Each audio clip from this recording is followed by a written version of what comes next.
We're coming to an end with Unit 3. Having the theme, what's fair and not fair, we're going to focus on fables and the literary elements of theme. After viewing this PowerPoint and completing this lesson for today, you should be able to explain how fables are different from other imaginative forms of literature like fairy tales, myths, and legends. Also, how fables are different from informational texts and the other narratives we have read this year. Your task will be to compose an original fable. Make sure that your fable is not borrowed from another author. It is not plagiarized from the internet. It is your own. Please be creative. Our essential question is, how do fables relate to real life experiences? So as you think about fables and its elements, how can you relate a story that is based in imagination to your real life? You will be focused on literary standards and writing standards. Again, in class, we have read several fables, and we've also used fables for our warm-ups. Now you would have an opportunity to write your very own fable. Let's briefly go over some key elements or literary elements that are found in fables. A fable is intended to teach your reader a lesson about life. Though the animals are the main characters, and remember that these animals are just like human beings. They speak, they eat, they have feelings, they have thoughts, they have emotions. You are expected to utilize these animals as characters to teach your readers about life. What is a lesson? What is the moral? What is something that they can apply to any aspect of life? When you are reading fables, and especially as you write your own fable, please keep these elements in mind. Not only are your animals the main characters, the plot is very simple. Remember, it's brief, concise, to the point. So your fable will not be 5 or 6 pages long, maybe 1 or 2 pages. It still must have a beginning, middle, and end. You are expected to complete a plot diagram. Make sure that your plot begins with the character, the setting, and a conflict, problem, challenge, or obstacle that the main character will go through. Have 2 to 3 events to serve as your rising action. Your climax, where the confrontation takes place. Approximately 2 events for the falling action and a conclusion.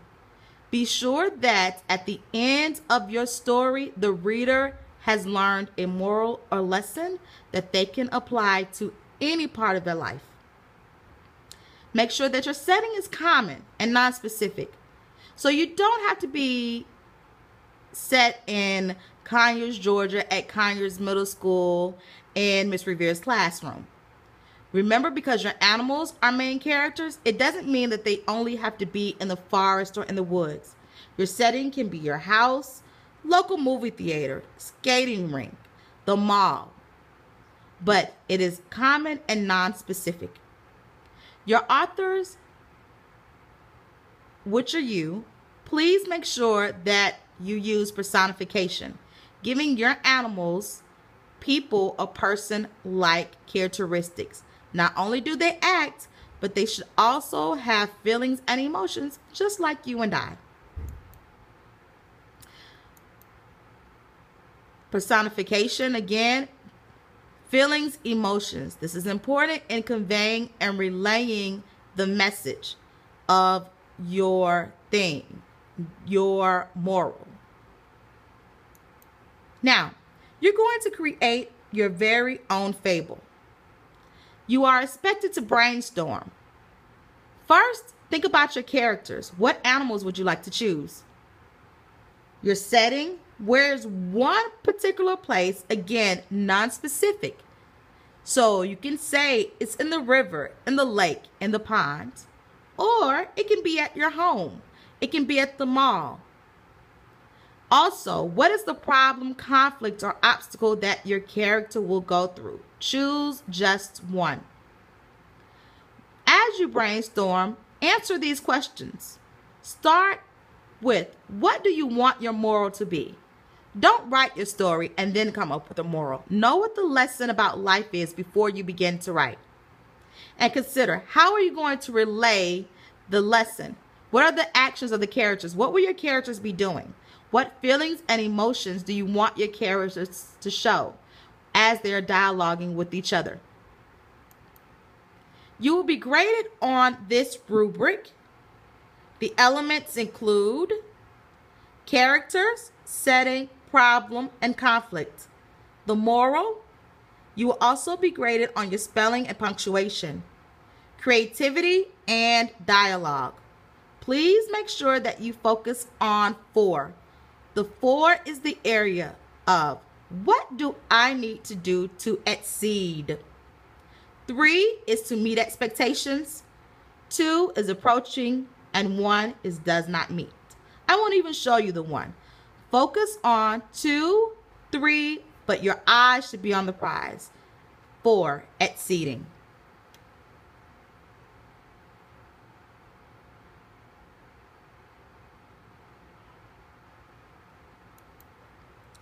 Be sure, as you are writing your final draft, keep the setting simple. Here are some examples: the forest, jungle, lake, pond, house, school, movie theater, a diner, etc. Stay focused on telling your story in a to-the-point way. Again, fables aren't lengthy. The fables we've read have been 1.5 pages. Though you have a beginning, middle, and end, it is very much to the point. It's brief. Teach the reader a lesson. After I've read your fable, what is it that I've learned about life? And I can apply this lesson to any part of life. Be creative and original. Please do not plagiarize. Be prepared to submit the following. You will work on your actual fable in class, but you are expected to do the brainstorming handout, which is in the description of the video. There's a link that will take you to a handout to use. Your brainstorming handout should be done after you have viewed this video, which means that you will have completed the handout before you come to class. While in class, you will work on your final draft of your fable. Only will you work on the final draft of your fable in class, because the brainstorming has been done at home. Your final draft, you will be allowed to use copy paper, construction paper, or a cartoon template. If you would like to print the cartoon template before you come to class, please print 2 copies. There's a link in the description of the video as well. So again, you viewed the video, you've taken notes, you've completed the brainstorming handout at home. In class, you will work on the final draft. I look forward to reading your fables. Please remember, as you are brainstorming tonight, that characters are always animals. The setting is very simple, and the reader must leave with a lesson.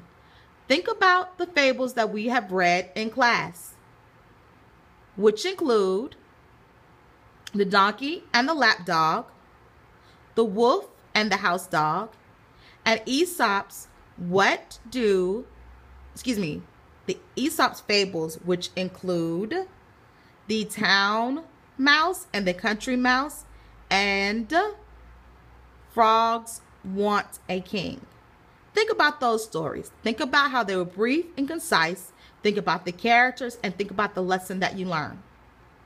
Again, be creative. Think out the box. Be original. I look forward to reading your fables.